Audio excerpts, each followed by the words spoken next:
જય શ્રી કૃષ્ણ, રાધે રાધે. આજે મારો આ ત્રીજો વ્લોગ છે. ઉનાળો આવે અને સરસ મજાના ફ્રૂટ પણ આવવા માંડે, જેમ કે લીચી. મારે તો ફેવરેટ છે લીચી, જાંબુ, કેરી.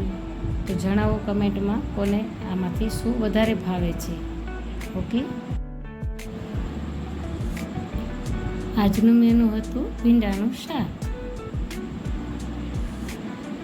ભીંડાનું શાક બનાવ્યું, પછી કેરીનો રસ કાઢ્યો, પછી લોટ બાંધી દીધો, કેમ કે આજે બનાવવાનો તો રસ અને પડવાળી રોટલી. તો લોટ પણ બાંધી લીધો, રસ પણ કાઢી લીધો, કાચી કેરીનો સંભારો પણ બનાવી દીધો અને પડવાળી રોટલી પણ બની ગઈ. ઠાકોરજીનો થાળ તૈયાર છે. પછી સાંજ પડી અને ભૂખ લાગી ગઈ તો ચેવડાનો ડબ્બો લઈને બેસી ગયા અને રાતનું પણ તૈયારી શરૂ કરી દીધી. રાત્રે હતું ભૂંગળા, બટેટા, ચટણી અને સિંગદાણા. પછી ઠાકોરજીને પોઢાડવાનો સમય થઈ ગયો. ઠાકોરજી માટે મેં આ સરસ મજાની મચ્છરદાની મગાવી હતી મીશોમાંથી. તમે જોઈ શકો છો, ઠાકોરજીને મેં પોઢાડી દીધા છે.